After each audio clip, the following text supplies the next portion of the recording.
जब तक ये शरीर धारण कर रखा है जीवात्मा हो, और जीवात्मा क्या होती है? अविनाशी। गाते भी हैं, ईश्वर अंश जीव अविनाशी, गाते भी हैं। लेकिन अविनाशी होता हुआ किसकी पूजा कर रहा है? नाशवान चीजों की, नाशवान चीजों की पूजा कर रहा है। जिसका एक दिन नाश हो जाएगा उसकी पूजा करने में लगा हुआ है। खुद अविनाशी है, खुद को जान ही नहीं रहा है।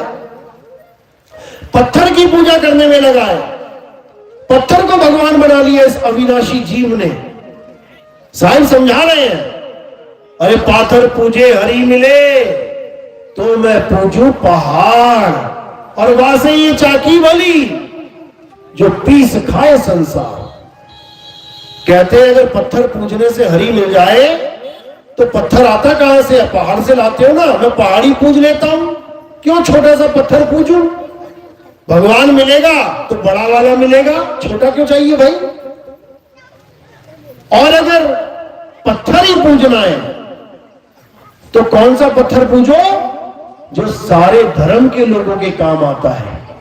मंदिर का पत्थर तो केवल हिंदुओं के काम आ रहा है पूजा के, मुसलमान तो ना पूज रहा उसको, सिख भी नहीं पूज रहा, ईसाई भी नहीं पूज रहा।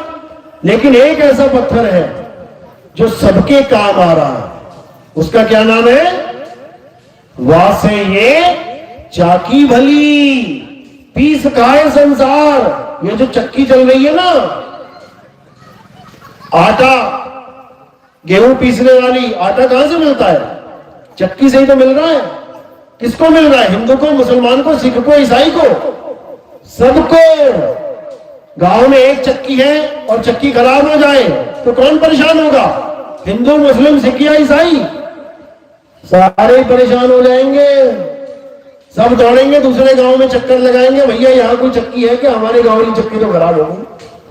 तो वो पत्थर अगर भगवान माना जाए तो फिर भी समझ में आता है कि सारा गांव उसके सहारे चल रहा है। लेकिन मंदिर वाला पत्थर, उसको भगवान मान लिया, ये तो बड़ा गलत हो गया काम।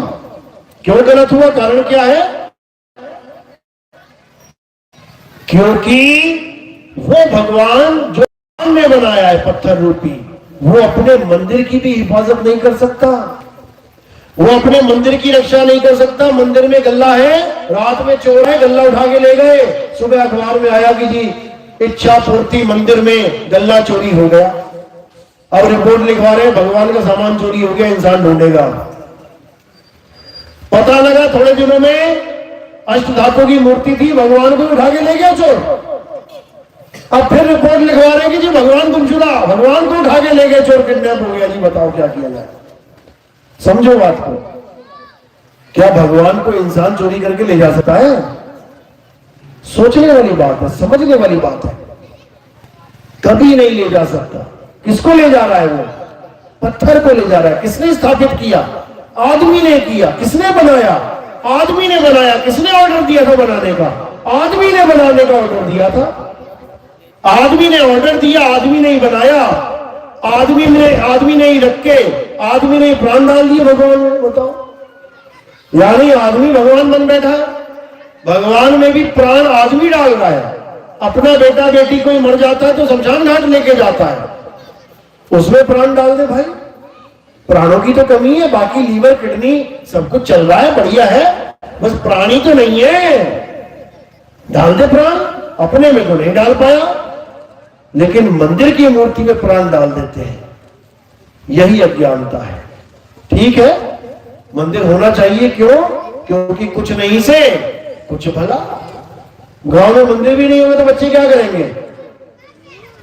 कोई बीड़ी पीने लग जाएगा, कोई नशा करने लग जाएगा, कोई जुआ खेलने लग जाएगा। अब भगवान का मंदिर होगा, मंदिर में, गांव में तो क्या होगा? सुबह सुबह जाएंगे मंदिर, चार बातें अच्छी सीखेंगे, नशों से दूर रहेंगे। इतनी बात तो समझ में आती है कि मंदिर जाने से हमारे संस्कार बन जाते हैं। जैसे एलकेजी यूकेजी जाने से हम अंगूठा छाप नहीं रहते, संस्कार बन गए, नाम लिखना आ गया। लेकिन एलकेजी यूकेजी में डॉक्टर नहीं बना जाता। कोई कहे कि एलकेजी यूकेजी में तुम डॉक्टर बन के निकलोगे तो नहीं निकलोगे। इसी प्रकार मंदिर में रह के तुम आत्मज्ञानी कभी नहीं बन सकते। क्यों? क्योंकि मंदिर में रह के तुम कभी आत्मा की पूजा कर ही नहीं सकते। किसकी पूजा करोगे? जो सामने पत्थर दिख रहा है उसकी, जो सामने भगवान दिख रहा है उसकी। और जब तक किसी और की करोगे तब तक खुद को जान ही नहीं पाओगे। हम बचपन से ही ये गाते आए हैं, याद रखो इसको। कहते हैं हमको इतनी शक्ति देना मन विजय करे। अरे दूसरों की जय से पहले किसकी? खुद की जय करें। गाया तो खूब है लेकिन समझ कभी ना आया। कब करी खुद की जय? बता दो जब। आज तक कभी खुद की जय करी है? किसी का नाम सुधीर है, उसने बोला सुधीर की जय हो। किसी का नाम उमा है, उमा की जय हो की किसी ने कभी? ये सांकेतिक ज्ञान है, ये आत्मज्ञान का संकेत है कि दूसरों की जय से पहले खुद की जय करें। समझ लो, यानी किसी और की पूजा करने से पहले खुद को जान ले कि पूजा करने वाला कौन है। ये अविनाशी है, अविनाशी। अभी नहीं समझ में आ रहा तुम्हें? तुम सोच रहे हो एक दिन पैदा हुए थे, एक दिन मर जाएंगे। अरे ना तुम कभी पैदा हुए और ना तुम कभी मरोगे। याद रखो इस बात को। ये तुम्हारे दिमाग में भ्रम का कीड़ा डाल दिया गया है कि तुम पैदा हुए और मरोगे। तुम अविनाशी हो, मरोगे कैसे? कभी नहीं मरोगे। मरेगा कौन? ये शरीर मरेगा, तुम नहीं मरोगे। तुम क्या करोगे? तुम शरीर को केवल छोड़ोगे। कैसे छोड़ोगे? क्या तरीका है छोड़ने का? कोई भी शरीर को छोड़ता है तो कैसे छोड़ता है? 9 द्वारों से छोड़ता है। कौन से 9 द्वार? 2 कान के द्वार, 2 आंख के द्वार, नाक के द्वार, मुख का द्वार और नीचे लिंग गुदा का द्वार। इसी में से सबका जीव निकलने वाला है। किसी की लैटर निकल जाएगी मरते हुए, किसी का पेशाब निकल जाएगा, किसी की जुबान बाहर आ जाएगी, किसी की आंखें बाहर आ जाएंगी, किसी के कान से नाक से खून निकलने लग जाएगा। जब जोर लगेगा ना शरीर छोड़ने में, जब प्राण पखेरु उड़ेंगे तो इन्हीं दरवाजों में से निकलेंगे कहीं ना कहीं से। अब एक दरवाजा और है जिसको दसम द्वार कहते हैं। ये तो हो गए 9 दरवाजे, 1 2 3 4 5 6 7 8 9, ये हो गए 9 दरवाजे। एक दरवाजा और है दसम द्वार। अगर वहां से भी निकल जाओ तब भी मुक्ति होने वाली नहीं है। लोग सोचते हैं कि कई योगी सोचते हैं, कई महात्मा लोग सोचते हैं कि दसम द्वार से निकल जाएंगे मुक्ति हो जाएगी। कभी नहीं होगी। कहते हैं दसम द्वार से जीव जब जाए तो स्वर्ग लोक में वासा पाए। स्वर्ग लोक यानी बढ़िया बढ़िया जन्म में आ जाओगे, अमीर बन के आ जाओगे, करोड़पति बन जाओगे। क्यों? क्योंकि दसम द्वार से निकलना कोई बच्चों का खेल नहीं है। उसके लिए योग करना पड़ता है, भक्ति करनी पड़ती है, तपस्या करनी पड़ती है। और तपस्या करके फल क्या मिलता है? तपोराज राजो नरकम। तपस्या करके ही राज मिलता है। यानी तपस्या करी, दसम द्वार से प्राण निकाले, तब जाके कोई राजा महाराजा बनेगा, नहीं तो सब भिखारी बने हुए। तो दसम द्वार से निकलने पर भी मुक्ति नहीं है। तो मुक्ति कहां है? मुक्ति है 11वें द्वार में समाने से। जब 11वें द्वार में समाओगे, अब वो 11वां द्वार कहां है? वो जब गुरु भेद समझाता है तब समझ में आता है कि वो 11वां द्वार कहां पे है। 10 द्वार तो सबने सुने थे, साहिब की वाणी में भी आता है। 10 द्वारे का पिंजड़ा, ये पिंजड़ा है 10 द्वारों का। 9 खुले, 10वां बंद है। 10 द्वारे का पिंजड़ा और तामे बोले पौन। अरे रही भी को अचरज है, उड़ा सो अचरज कौन। एक तोता पाल लो, उस पिंजड़े में एक दरवाजा होता है। अगर वो 5 सेकंड के लिए भी खुला रह गया और तुम इधर उधर हो गए कहीं पे, तो तुम्हें तोता मिलेगा क्या? पिंजड़े में फुर हो जाएगा, एकदम निकल जाएगा। सोचो वो एक दरवाजा होता हुआ एक से ही निकल गया, खुला मिल गया दरवाजा उसको। हमारे तो 9 खुले हुए हैं। आंख खुली है, कान खुली, नाक खुली, मुंह खुला है, सब खुले ही खुले हैं। फिर भी ये जीव इस पिंजड़े को छोड़ के नहीं जा रहा है। कहते चला भी गया, मृत्यु हो भी गई, तो अचरज क्या है इसमें? वो तो निकलना ही है। दरवाजे खुले। तो कहने का मतलब हम शरीर छोड़ते हैं, मरते नहीं है। तभी हम लिखवाते हैं पिताजी का स्वर्गवास हो गया, माता जी का स्वर्गवास हो गया, सब लिखवाते हैं। और सबसे अच्छी बात है कि भारत देश में ऐसा कोई माता पिता भाई बहन है ही नहीं जो कभी नरक चला जाए। सबको स्वर्गवास की टिकट मिली हुई है। वो पूरे गांव का सबसे बड़ा नशेड़ी, सबसे बड़ा अमली, सबसे बड़ा लड़ाका, सबसे बड़ा गालीबाज, सबसे बड़ा चोर, सबसे बड़ा डाकू क्यों ना हो, उसके मरने के बाद क्या लिखवाएंगे? पिताजी का स्वर्गवास हो गया। भैया अगर ये स्वर्ग चला गया ना तो बाकी तो पता नहीं कहां जाएंगे। यानी इतना आसान समझ लिया है स्वर्ग भेजना हम लोगों ने कि मरते जाओ और स्वर्ग जाते जाओ। पंडित जी को भी पता है कि ये सबसे बेकार आदमी था इस गांव का, लेकिन मजाल है कि उसकी पाठ में जो गरुड़ पुराण का पाठ हो रहा है उसमें बोल दे एक बार कि ये बहुत दुष्कर्मी प्राणी था, ये स्वर्ग नहीं नरक जाएगा। बोल के दिखाए पंडित जी। एक पंडित नहीं बोल पाएगा ये बात। क्यों? उसको पता है फिर मिल चुकी दक्षिणा, हो गया कल्याण। फिर जहां 2000 मिल रहे थे वहां 2 रुपए भी नहीं मिलेंगे। इसलिए ढका रहने दो मामला। अरे स्वर्ग जाए नरक जाए भाड़ में जाए, हमें हमारी कथा से मतलब है, यही है, इससे ज्यादा कुछ नहीं। लेकिन कबीर साहब क्या समझा रहे हैं? कह रहे अज्ञानी को स्वर्ग नरक है और हरि जाने को नहीं, और जिस भव से सब लोग डरते हैं सो भय हमरे नहीं। कहते ही अज्ञानियों का काम है स्वर्ग जाऊंगा नरक जाऊंगा। अरे कोई आया बताने आज तक कि मैं स्वर्ग पहुंच गया भाई या मैं नरक चला गया? कोई ना बताने। जीवित जा नहीं सकता और मुर्दा बता नहीं सकता, तो कैसे पता लगे कौन कहां पहुंच गया? इसीलिए साहिब ने स्वर्ग नरक का खेल ही खत्म कर दिया। कहते अज्ञानी को स्वर्ग नरक है, हरि जाने को नहीं। यानी जिसने आत्मज्ञान को प्राप्त कर लिया उसने हरि को जान लिया। हरि, हरि का नाम हरि क्यों है पता है? हरि क्यों रखा गया नाम? क्योंकि उसकी वजह से ही तुम्हारी ये देही हरी भरी है। पेड़ हरा होता है तो क्या होता है? कहते ना है जीवित है। और पेड़ सूख गया, पत्ते सूख गए तो क्या कहते हैं? ये पेड़ खत्म हो गया, मर गया, सूख गया, काट दो, जला दो। तो जिस आत्मा की वजह से तुम्हारी देही हरी भरी है उसी का नाम हरि है। वो आत्मा ही हरि है जिसकी वजह से तुम हरे भरे हो। और जैसे ही आत्मा छोड़ देती है शरीर को, सूखे पत्ते की तरह मुंह हो जाता है तुम्हारा। आत्मा तुम्हारे साथ है, देखो कैसे चहचहाते हुए, कैसे खिले खिले चेहरे दिखेंगे तुम्हारे।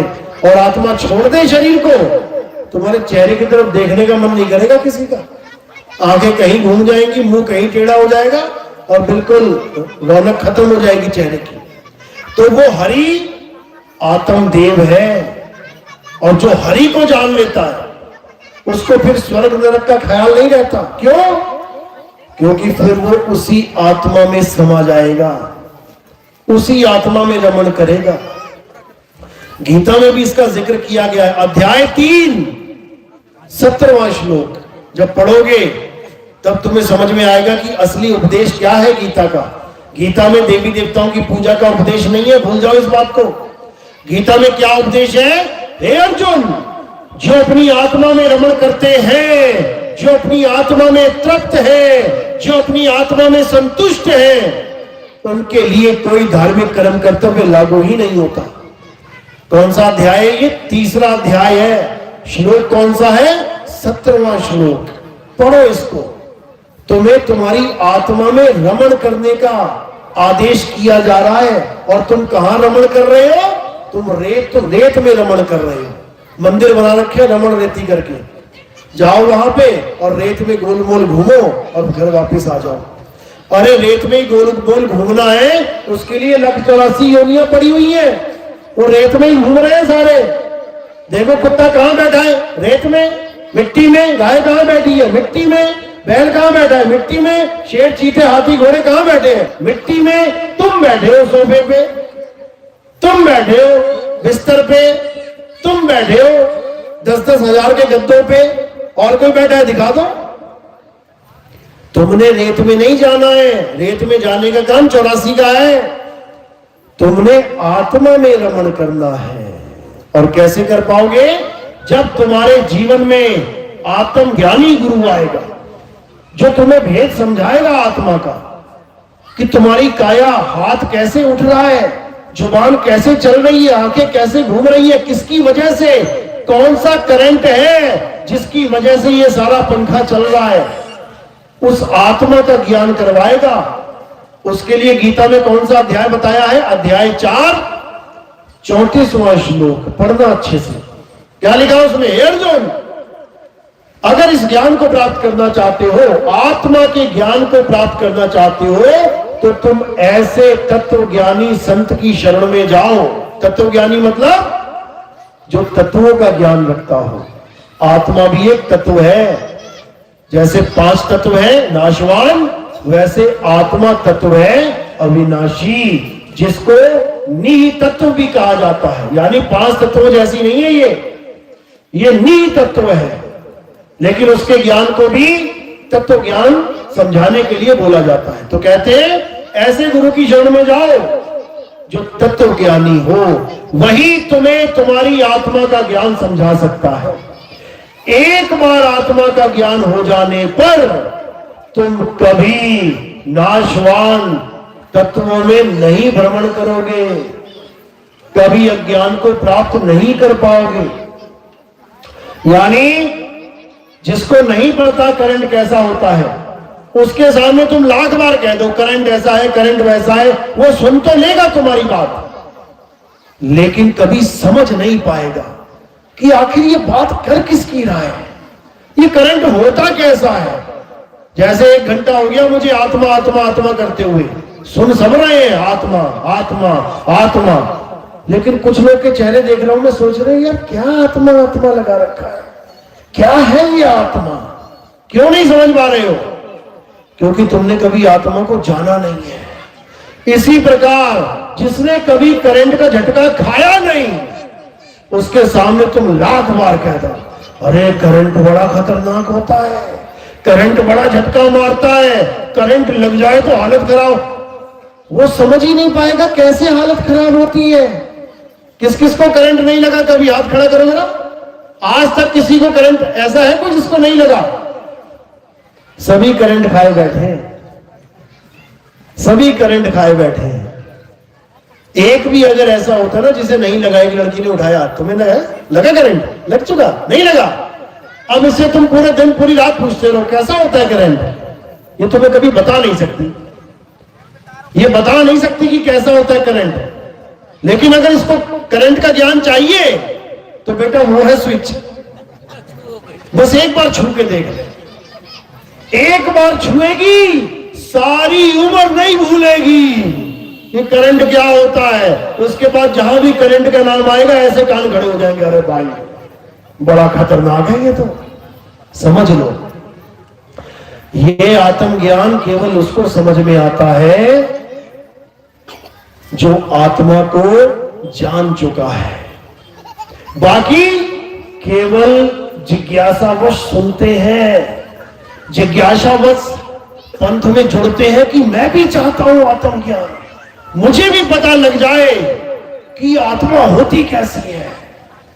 इसीलिए संतों के पास जाते हैं लोग कि जो संत ज्ञान लेके बैठा है, मुझे क्यों नहीं हुआ आज तक ये ज्ञान? अरे करंट तो मेरे पास भी है, तभी तो मेरा शरीर चल रहा है। 1 लाख पंखे हैं, 1 लाख पंखे करंट से चल रहे हैं। बताओ एक पंखा दूसरे पंखे के पास जाएगा क्या करंट लेने?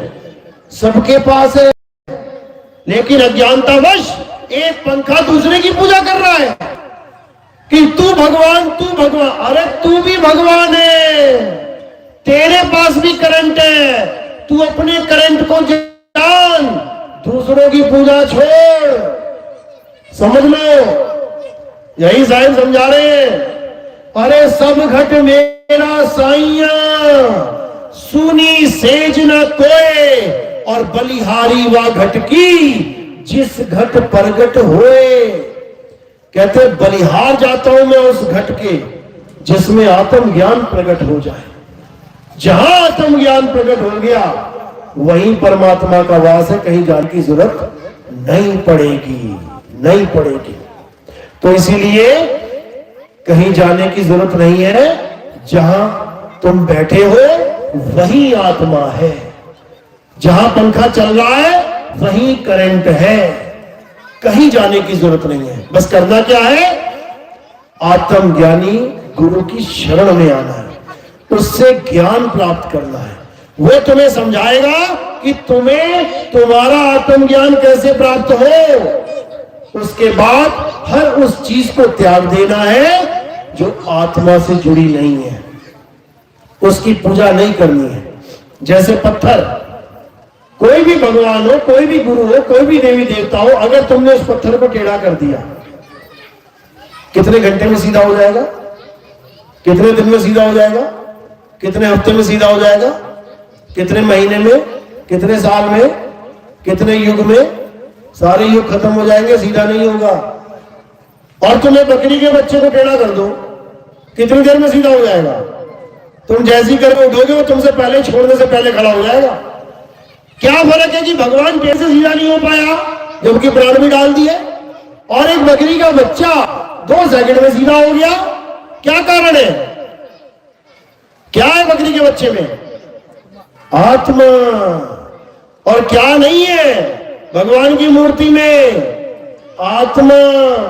अगर भगवान की मूर्ति में आत्मा होती तो तुम्हारे छोड़ने से पहले खड़ी हो जाती। एक बार कबीर साहब को भी उनके गुरुजी ने पूरा परिवार दे दिया भगवान का, राम जी, लक्ष्मण जी, सीता जी, हनुमान जी, जितने भी जी हैं सब पकड़ा दिए। बोले जाओ गंगा में स्नान करवा के लेके आओ भगवानों को। कबीर साहब के गुरु पता ना कौन थे? रामानंद स्वामी। कट्टर मूर्ति पुजारी थे वो, और कबीर साहब मूर्ति पूजा नहीं करते थे। तो गुरुजी ने कहा जाओ इन मूर्तियों को, भगवानों को नहला के लाओ गंगा नदी में। काशी में थे, चले गए। सुबह सुबह का समय था, सुबह हो गई, दोपहर हो गई, शाम हो गई। गुरुजी कह रहे भैया कहां रह गया ये? अरे देखो कहां रह गया ये कबीर, ये सुबह से गया नहलाने, अभी तक लेके नहीं आया नहला के। सब ढूंढने लग गए, गुरुजी भी चल पड़े ढूंढने। दूर से देखा वो बैठा है, पहुंच गए गुरुजी। अरे भाई तुझे कहा था तू भगवानों को नहला के ले गया, लेके क्यों नहीं आया? कहते मैं क्या करूं जी, आ ही नहीं रही है। मैंने तो नहलाने के लिए डाल दिया गंगा में, और मैं तो इंतजार कर रहा हूं, सुबह से दोपहर हो गई, दोपहर से शाम हो गई, वो निकल ही नहीं रहे, तो मैं क्या करूं गुरुजी? कहते अरे भैया ये चेला कहां से मिल गया? समझो, जो नहा के खुद बाहर नहीं आ सकते तुम उनकी पूजा कर रहे हो, और जो तुम्हें नहला रहा है, तुम्हारी वजह से मंदिर को नहला रहा है, उसको तुम जान नहीं रहे। कौन है वो? आत्मा। तुम नहा रहे हो ना सुबह सुबह, किसकी वजह से? आत्मा की वजह से इस शरीर को नहला रहे हो, और इसी शरीर से फिर मंदिर को नहला रहे हो। देख बाल्टी पे बाल्टी, देख पानी पे पानी, देख भगवानों के ऊपर भी पानी। किसकी वजह से? आत्मा की वजह से। तो जिसकी वजह से सब नहा रहे हैं तुम उसी को नहीं जानते हो, उसको जानो। और जिस दिन उसको जान जाओगे उस दिन तुम्हें गीता का सार समझ में आ जाएगा। क्या कहते हैं कृष्ण जी? यदा यदा ही धर्मस्य ग्लानिर् भवति भारत अभ्युत्थानम् अधर्मस्य तदात्मानं सृजाम्यहम् हम। कि जब जब धर्म की हानि होती है, अधर्म बढ़ जाता है, तब तक मैं अवतार लेके आता हूं इस दुनिया में धर्म की स्थापना करने के लिए, ज्ञान बांटने के लिए। फिर समझा रहे हैं कि सबसे बड़ा ज्ञान क्या है, किसकी पूजा करनी है। कहते हैं नैनम छिन्दन्ति शस्त्राणि नैनम पावका न चैनम क्रोधम तापे न शोषति मारुता। हे अर्जुन, अगर इस दुनिया में कोई सत्य है तो वो आत्मा ही है। आत्मा को ना तो कोई शस्त्र काट सकता है, आत्मा को ना तो अग्नि जला सकती है, आत्मा को ना तो वायु सुखा सकती है, और आत्मा को ना तो जल भिगो सकता है। तो किसकी महिमा गा रहे हैं? आत्मा की। और तुम किसकी पूजा कर रहे हो? पत्थरों की। बताओ तुम कैसे गीता के अनुसार चल रहे हो? गीता ने जो ज्ञान दिया है तुम उसके आसपास भी नहीं हो, लेकिन तुम अपने आप को सोच रहे हो कि हम तो भगवान के कहे पे चल रहे हैं। बिल्कुल नहीं चल रहे हो। गीता ने साफ बोला अध्याय 2 में, हे अर्जुन, इस दुनिया में 2 प्रकार के तत्व हैं, एक नाशवान तत्व है, एक अविनाशी तत्व है। नाशवान तत्व को त्याग के अविनाशी तत्व यानी आत्मा का ज्ञान प्राप्त करना चाहिए, तभी आत्मज्ञान सिद्ध होगा और तुम्हारा जन्म मरण से छुटकारा होगा। यह है गीता का ज्ञान। लेकिन कोई गीता के ज्ञान को समझ नहीं रहे, गीता का सार समझ ही नहीं रहे। सार क्या बना दिया गीता का? तो क्या लेके आया है तो क्या लेके जाएगा? जो मिला यहां मिला, जो छोड़ेगा यहां छोड़ेगा। ये तो एक शराबी भी दे देगा इतना ज्ञान तो तुम्हें। शराब पी के वो भी बोलेगा तू क्या लेके आया है, तू क्या लेके जाएगा। ये बोलने वाले भी बैठे हैं। फिर तो वो कृष्ण जी का अवतार वही होगा, सार बोल रहा है। गीता का सार कौन बोल सकता है? कृष्ण ही बोल सकते हैं। और गीता का ज्ञान क्या है? आत्मज्ञान। और आत्मज्ञान क्या है? जो किसी को नहीं पता वो है आत्मज्ञान। किसी को नहीं पता, क्योंकि वो बताने के लिए भी कोई आता है। वो आएगा, बताएगा, तब तुम समझ पाओगे कि आत्मज्ञान क्या होता है। ये कोई गली में मोहल्ले में पड़ा हुआ ज्ञान नहीं है कि मैं जा रहा था मुझे रास्ते में मिल गया। ये परमात्मा का ज्ञान है। ये ऐसे नहीं मिलता। बड़े भाग होते हैं। साहिब कहते हैं अरे लाखन में कोई समझ न पई है और कोटि मध्य जानेंगे। तो कहे कबीर सुनो भाई साधो, हमें बिरले हंस पहचानेंगे। कहते हैं कोई बिरला होता है करोड़ों में जो समझ पाता है कि ये आत्मज्ञानी गुरु मुझे क्या समझाना चाहता है। बाकी किसी को पता ही नहीं लगता ये बोल क्या रहा है। ऊपर से जाती है सारी बातें।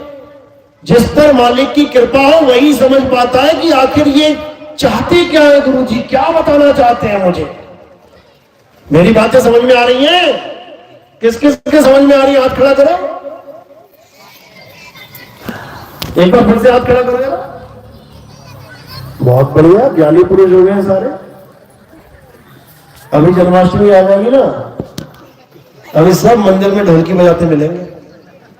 सारा ज्ञान में छूमंतर हो जाएगा। आत्मा वात्मा, कौन सी आत्मा, कैसी आत्मा। जो ढोलकी बजा के गाना गाएगी ना वो आत्मा ही है, उसको जानना है। चलो, तो आज का सत्संग यही समाप्त करते हैं।